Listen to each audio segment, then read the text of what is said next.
नमस्ते बच्चों। पिछले वीडियो में हम पढ़ रहे थे संधारित्र और हमने संधारित्र की परिभाषा और उसका सिद्धांत बताया था। क्या है संधारित्र? कि दो चालक प्लेटों का युग्म, दो चालक प्लेटों का युग्म जिन पर समान परिमाण और विपरीत प्रकृति का आवेश हो और एक दूसरे के निकट स्थित हो, इस प्लेटों के इस युग्म को क्या कहते हैं? संधारित्र। अब उसमें आज हम पढ़ेंगे समांतर प्लेट संधारित्र एवं इसकी धारिता। क्या है आपका टॉपिक? समांतर प्लेट संधारित्र एवं इसकी धारिता। नाम से ही समांतर प्लेट कि इसमें धातु की दो प्लेटें होती हैं जो परस्पर क्या होती है? समांतर होती हैं, एक समान आकार और आकृति की होती है। इस तरह की प्लेटें होंगी। जैसे आपकी प्लेट है, अब ये प्लेट वर्गाकार हो सकती है, ये प्लेट आयताकार हो सकती है, ये प्लेट वृत्ताकार हो सकती है। ऐसी दो प्लेटें हैं, एक प्लेट यहाँ रख दूँ, एक प्लेट इसके पास यहाँ रख दूँ, तो इस तरह की दो प्लेटें एक दूसरे के समांतर हो, समान आकार और आकृति की। तो क्या है समांतर प्लेट संधारित्र? समांतर प्लेट संधारित्र क्या है? इसकी परिभाषा क्या लिखेंगे कि एक समान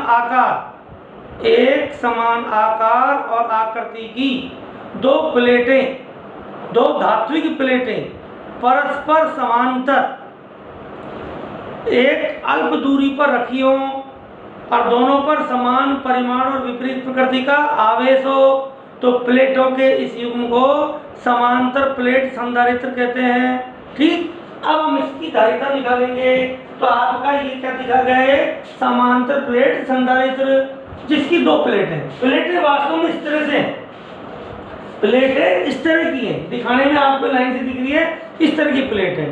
अब आप देखिए कि यदि इस प्लेट को मैं कोई आवेश दूं क्यों, तो वो चालक प्लेट है, इस सतह पर भी रहेगा और इस सतह पर भी रहेगा। अब यदि दूसरी प्लेट इसके पास ले आऊं तो इसकी आंतरिक सतह पर ऋणावेश प्रेरित होगा जो इस प्लस को इधर खींच लेगा। तो जब दूसरी प्लेट लाते हैं तो इस साइड का आवेश यहीं आ जाता है चालक प्लेट और बन जाती है परत। और परत का विद्युत क्षेत्र क्या होता है? Sigma upon 2 epsilon not. तो इसका काम लेंगे। तो देखो मैं समझा रहा हूं कि यदि हमारे पास एक चालक प्लेट थी, ये एक चालक प्लेट थी, कल भी बताया था मैंने, उस पर दोनों तरफ आवेश है। अब यदि दूसरी प्लेट अनावेशित इसके पास लाऊं तो इस पर कैसा आवेश प्रेरित होगा? माइनस। और ये माइनस प्लस को इधर खींचेगा तो इधर से आवेश गायब हो जाएगा और आवेश इधर जाएगा। इधर कैसा आवेश आ जाएगा? माइनस। और बाहर क्या होगा? प्लस। ये प्लस क्यू, ये माइनस क्यू और ये भी प्लस क्यू। लेकिन इसको ग्राउंडेड कर दें तो ये प्लस आवेश इस पर चला जाएगा। ठीक, तो इस तरह से ये क्या बन गया आपका? संधारित्र। अब देखो दोनों ही हैं चालक प्लेट, ये आवेश केवल एक सतह पर है, अतः इनके कारण विद्युत क्षेत्र क्या होगा? ये परत का सूत्र लगेगा। इसके कारण विद्युत क्षेत्र कितना होगा? Sigma upon 2 epsilon not. और इसके कारण भी कितना होगा? इधर सिग्मा अपॉन 2 एप्सिलॉन नॉट। और दोनों जुड़ के क्या हो जाएंगे? Sigma upon epsilon not. ठीक, ये विद्युत क्षेत्र हम बाद में बात करेंगे। तो इस तरह से ये प्लेट है। अब आप कहोगे सब इसको ग्राउंडेड क्यों नहीं कर रखा? देखिए संधारित्र को या तो हम इस तरह से इसको हम प्लस क्यू आवेश दे दें, ग्राउंडेड कर दें, या यदि हमारे पास दो प्लेट हैं ये और इनको एक बैटरी से जोड़ दें तो इस पर कैसा आवेश आ जाएगा? प्लस। इस पर कैसा आवेश आएगा? माइनस। इस तरह भी प्लेटें आवेशित की जाती है। तो किसी भी तरह से आवेशित कर सकते हैं। हमने उसको आवेश के प्रकार को नहीं दिखाया है, हमने एक आवेशित संधारित्र को दिखाया है। ठीक,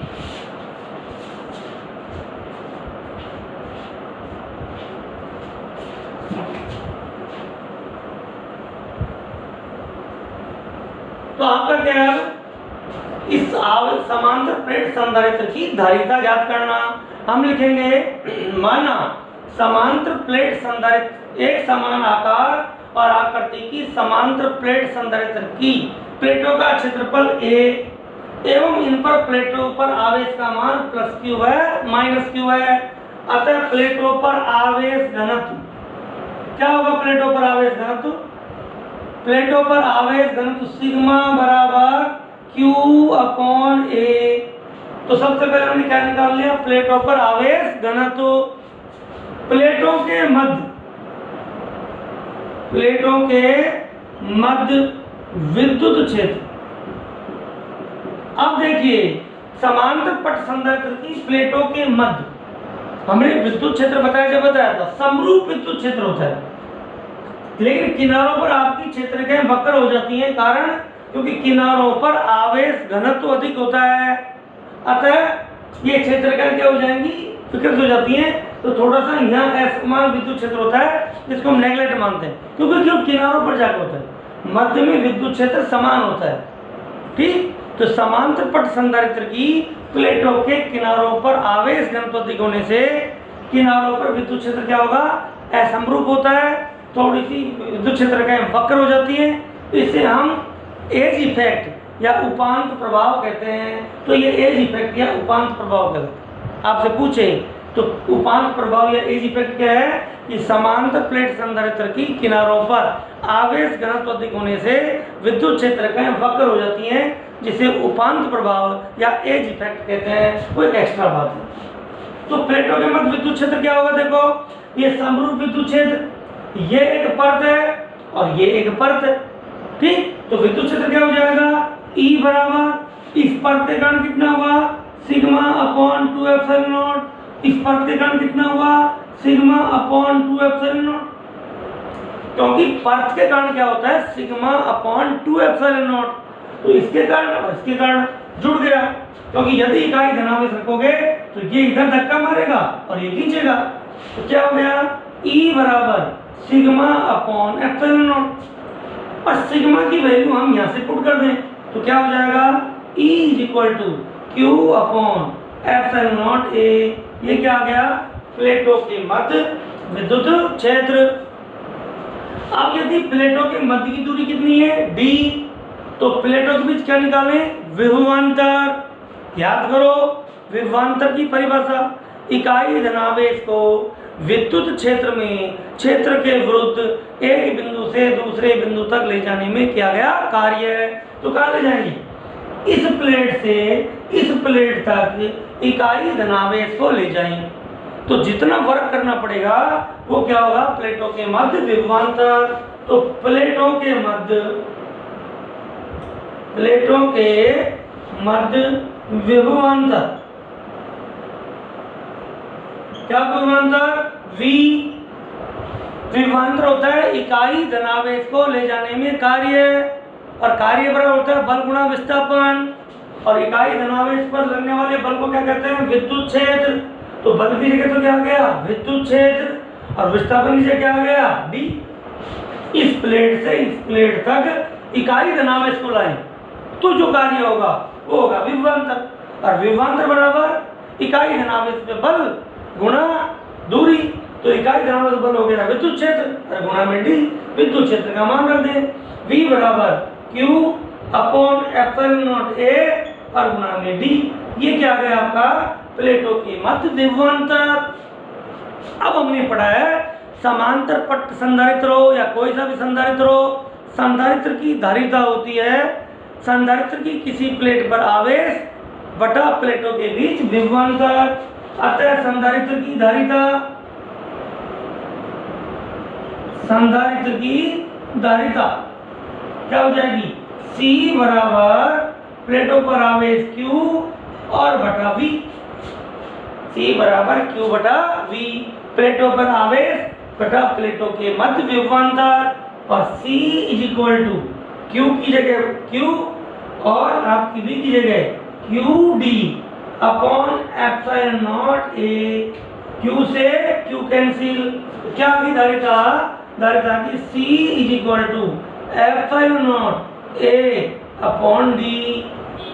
तो यहाँ प्लेटों के बीच क्या था, वायु या निर्वात। तो इसे वायु या, यदि समांतर प्लेट संधारित्र की प्लेटों के मध्य वायु या निर्वात हो तो संधारित्र की धारिता क्या होगी, C बराबर epsilon naught A upon D। तो देखो बच्चों, वायु या निर्वात, वाले समांतर पट संधारित्र की धारिता का फॉर्मूला क्या था? C बराबर epsilon naught A upon D. मैं दोबारा फिर बताता हूँ कि इस फॉर्मूले को कैसे डेरिवेशन करेंगे, क्या स्टेप ध्यान रखना है। सबसे पहले आप क्या निकाल दोगे? Sigma. Sigma is equal to क्या होगा? Q upon A।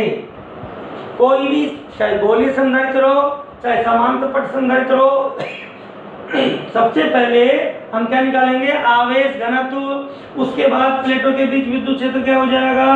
E बराबर sigma upon epsilon naught. Sigma की वैल्यू रख देंगे तो E is equal to Q upon epsilon naught A। फिर अब विभवांतर निकाल देंगे, V बराबर E गुणा D, V बराबर QD upon epsilon naught A। फिर धारिता C बराबर क्या होता है? Q upon V। V की वैल्यू कर देंगे Q और ये हो जाएगा QD upon epsilon naught A। Q से Q कैंसिल, क्या हो गया फॉर्मूला? ये फॉर्मूला है। तो सभी संधारित्रों में हमें यही प्रक्रिया अपनानी। क्या? सबसे पहले प्लेटों पर आवेश घनत्व, उसके बाद प्लेटों के मध्य विद्युत क्षेत्र, फिर प्लेटों के मध्य विभवांतर और फिर धारिता। आवेश घनत्व, विद्युत क्षेत्र, विभवांतर और धारिता, 4 स्टेप ध्यान रखो। सबसे पहले प्लेटों पर आवेश घनत्व, सेकंड नंबर पर प्लेटों के मध्य विद्युत क्षेत्र, थर्ड नंबर पर प्लेटों के बीच विभवांतर और फोर्थ नंबर पर प्लेटों के मध्य धारिता। 1 2 3 4 और संधारित्र का फॉर्मूला तैयार। ठीक, आपका आवेश घनत्व, विद्युत क्षेत्र, विभवांतर और धारिता। और क्या आ गया धारिता का फॉर्मूला? C बराबर epsilon naught A upon D. अब ध्यान दीजिए कि क्या है कि समांतर पट संधारित्र की धारिता प्लेटों के क्षेत्रफल के समानुपाती होती है, अर्थात C प्रोपोर्शनल A।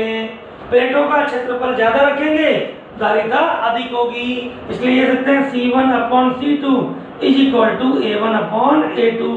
अतः हम प्लेटों का क्षेत्रफल बढ़ाकर धारिता बढ़ा सकते हैं। लेकिन इसकी डिमेरिट क्या है कि क्षेत्रफल बढ़ाएंगे तो संधारित्र का आकार बड़ा हो जाएगा, जो असुविधाजनक होगा। अतः क्षेत्रफल को ज्यादा बढ़ाकर धारिता नहीं बढ़ाते हैं। तो फिर आपके मन में प्रश्न आया होगा कि क्या फिर कैसे बढ़ाएं? सेकंड देखो कि C इनवर्सली प्रोपोर्शनल या व्युत्क्रमानुपाती D प्लेटों के मध्य दूरी के व्युत्क्रमानुपाती होगा, अर्थात D कम होगा तो धारिता अधिक होगी। अतः धारिता अधिक रखनी है तो प्लेटों को पास रखनी है। इसलिए हम परिभाषा में बोलते हैं कि निकट रखी हो तो दोनों प्लेटें पास रखें, दोनों प्लेटें क्या रखें? पास रखें। ठीक, तो क्या हो जाएगा? धारिता बढ़ जाएगी या C1 upon C2 is equal to क्या हो जाएगा? D2 upon D1। अब आपके मन में बच्चे कई बार प्रश्न करते हैं कि साहब इस प्लेट पर धनावेश और इस प्लेट पर ऋणावेश, ये प्लेटें तो एक दूसरे को आकर्षित करेंगी और पास प्लेट रखेंगे खपाच, ये तो आगे चिपक जाएंगी प्लेटें, ये प्लेटें तो आगे चिपक जाएंगी। वास्तव में ऐसा नहीं होता है। होता क्या है कि आपके एक परावैद्युत माध्यम की सीट लेते, जैसे मोम ले लिया या कोई भी डाई इलेक्ट्रिक मीडियम की सीट लेंगे और इधर आपकी धातु का एक कोटिंग करेंगे और इधर भी धातु की कोटिंग करेंगे और बीच में क्या रहेगा? परावैद्युत माध्यम। ये तो हम फॉर्मूला निकाल रहे हैं, वास्तव में ऐसा कोई संधारित्र नहीं है जिसके अंदर केवल वायु हो। ये तो हम केवल फॉर्मूले की बात कर रहे हैं। वास्तव में जो संधारित्र होंगे उसमें परावैद्युत माध्यम होगा और वो सीट होगी परावैद्युत की और उसकी एक सतह पर इधर धातु का लेपन और इधर धातु का लेपन। एक को प्लस आवेश देंगे, एक को माइनस, बैटरी से जोड़ेंगे, ये आवेशित हो जाएंगे। तो वास्तव में वायु या निर्वात नहीं होता है, क्या होता है? बीच में परावैद्युत माध्यम। ठीक, और आपको पता है परावैद्युत माध्यम होगा तो धारिता क्या हो जाएगी? आप epsilon not epsilon R A upon D, ये फॉर्मूला आता है। अभी तो इसको निकालेंगे, लेकिन मैंने जनरल फॉर्मूला ये बता रखा है। यदि माध्यम की बात हो तो एप्सिलॉन नॉट के साथ एप्सिलॉन R का मल्टीप्लाई कर दें तो देखो धारिता और बढ़ जाएगी। तो दो काम हो गए अपने, एक तो प्लेटें चिपकेंगी भी नहीं और दूसरा मेन जो मकसद है वो क्या था? धारिता बढ़ाना। तो इस संधारित्र की धारिता बढ़ जाएगी। तो माध्यम इस प्लेटों के बीच वायु या निर्वात की तुलना में कोई परावैद्युत माध्यम रख दें तो धारिता एप्सिलॉन आर गुना बढ़ जाएगी। समझ आ गए? तो अब ये धारिता, अब प्रश्न ये उठता है कि सभी परावैद्युत माध्यम ने धारिता बढ़ा क्यों दी? साइंस में देखो, जब तक आपके अंदर क्यूरियसिटी पैदा नहीं हो कि कोई चीज क्यों हो रही है, मैंने कह दिया कि एप्सिलॉन आर गुना बढ़ जाएगी, तो आपके मन में प्रश्न होना चाहिए कि बढ़ क्यों गई। तो नेक्स्ट टॉपिक पर हम इस पर डिस्कस करेंगे कि यदि संधारित्र की प्लेटों के मध्य परावैद्युत माध्यम रखें तो उसका क्या प्रभाव होता है या धारिता क्यों बढ़ जाती है। तो अब अपना नेक्स्ट टॉपिक क्या पढ़ेंगे हम? समांतर पट संधारित्र की प्लेटों के मध्य परावैद्युत माध्यम का प्रभाव। तो ये हमारा नेक्स्ट टॉपिक होगा। आज हमने क्या पढ़ा? समांतर पट संधारित्र या प्लेट संधारित्र एवं इसकी धारिता। क्या है? एक समान आकार और आकृति की दो धात्विक प्लेटें परस्पर समांतर एक दूसरे के निकट रखी हो तो प्लेटों के इस युग्म को समांतर प्लेट संधारित्र कहते हैं। ठीक, फिर इसका फॉर्मूला निकाला। फॉर्मूला निकालना आपको बता दिया। क्या है फॉर्मूला? C = ε0A/d। याद रखो, ये फॉर्मूला आज ही याद हो जाना चाहिए और ये स्टेप भी याद होना चाहिए। सबसे पहले आवेश घनत्व, विद्युत क्षेत्र और विभवांतर और धारिता, ये स्टेप में इसका फॉर्मूला निकालते हैं। थैंक यू बच्चों।